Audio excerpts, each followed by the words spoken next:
बिस्मिल्लाहिर्रहमानिर्रहीम अस्सलाम वालेकुम काशकार भाइयों। बहुत से काशकार भाई पीछे चंद रोज़ से व्हाट्सएप पे तस्वीरें भेजी हैं जिसके अंदर उनके जो सिट्टे हैं वो सफ़ेद हो रहे हैं। किसी का पूरा सिट्टा सफ़ेद है, किसी का ऊपर वाला हिस्सा, किसी का दरमियान से, किसी का नीचे, इस तरह करके मुख्तलिफ जगह से उनके जो सिट्टे हैं खेत के अंदर वो सफ़ेद हो रहे हैं।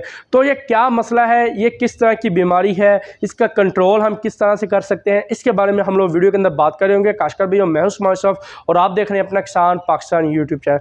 काशकार भाइयों, ये जो बीमारी है इसका जब रिसर्च की गई, इसके बारे में पढ़ा गया इंटरनेट से या किसी दूसरी जगह से, तो इस बीमारी का जो नाम है फुजीरियम हेड डिजीज़ है, यानी कि फुजीरियम हेड डिजीज़, यानी कि ये एक ऐसी बीमारी है जो कि फफूंदी से यानी कि फंगस से ग्रोथ करती है। ये फंगस से ग्रो करने वाली बीमारी है और ये पाकिस्तान की बीमारी नहीं है, ये किसी दूसरे ममालिक की बीमारी है। पाकिस्तान के अंदर जो इसका अटैक है वो अभी से होना शुरू हुआ है पिछले चंद रोज़ से, और आपको आपके खेत के अंदर इसके चंद सिट्टे ही इससे मुतासरा मिलेंगे, यानी कि 10, 20, 50 या 100 की मिकदार के अंदर आपको सिट्टे जो हैं वो इससे मुतासरा मिलेंगे।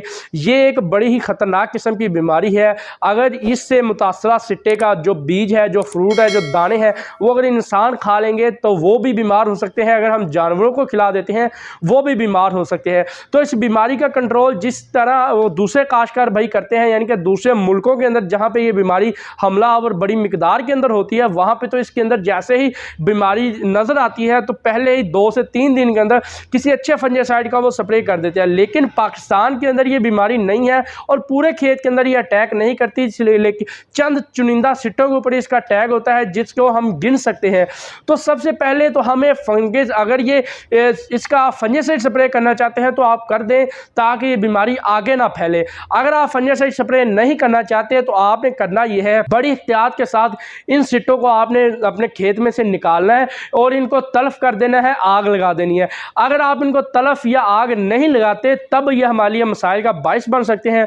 और अगर आप इसी मुतासरा खेत में से दोबारा फिर बीज लेके आगे अगले साल के लिए इसको लगाएंगे तो ये बीमारी और फैलेगी, जिसकी वजह से जाहिर सी बात है कि बीमारी आगे फैलती ही जाएगी। तो इसका कंट्रोल एक इस तरीके से भी है कि आप इन सिट्टों को तलफ कर दें या आग लगा दें। दूसरा इसका कंट्रोल ये है कि जब आप इसकी थ्रेशिंग कर लें, इसकी कटाई कर लें, तो इनको आपने धोना है। सबसे पहले स्टोर करने से पहले धोने के बाद आपने इनको एक अच्छी तरह से धूप लगानी है कि इनका जो मॉइस्चर है वो 4 से 5 तक ले जाए गंदम का, और फिर ही आप इन्हें स्टोर करें। इतने कम मॉइस्चर में ये जो बीमारी है, ये जो डिजीज़ है वो आगे ग्रोथ नहीं करती, क्योंकि एक बार फंगस से फफूंदी की जितनी भी डिजीज़ हैं वो आ जाए और वो फिर आगे ग्रोथ करती रहती हैं जब तक उनका कंट्रोल ना किया जाए किसी जहर से या कुदरती तरीके से। तो गंदम हमने खुद खानी होती है, इस वजह से हम जहर का जो इस्तेमाल है वो करने से गुरेज करते हैं। तो कुदरती तरीका यही है कि इसको आपने सुखाना है बड़े अच्छे तरीके से धोने के बाद, और फिर ही आप इसका जो कंट्रोल है वो आप लोग कर लेंगे।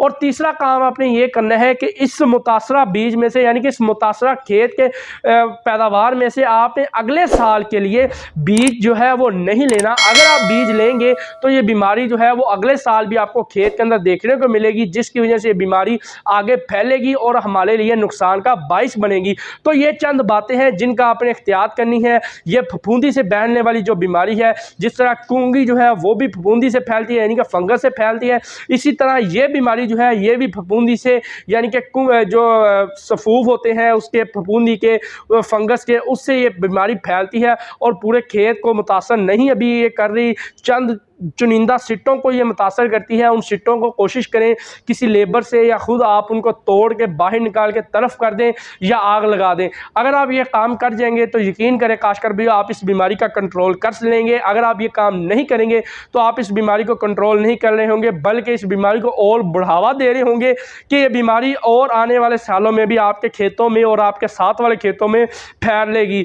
जिसकी वजह से आपको पैदावार के अंदर भी किल्लत देखने को मिल सकती है। ये बीमारी हमारी पैदावार के अंदर भी कमी का बायस बन रही है। तो काशकार भी उस बीमारी का जो कंट्रोल है वो बहुत ज़रूरी है, और इसका कंट्रोल आप कुदरती तरीके से करने की कोशिश करें, ना कि स्प्रेयों से, जहरों से इसका जो कंट्रोल है वो करना करें। तो काशकार भी उम्मीद है कि आपको सारी बात की समझ आ गई होगी। ये वीडियो यहाँ तक की थी, मिलते हैं अपनी नेक्स्ट किसी और वीडियो में, तब तक के लिए दुआ में याद रखिएगा।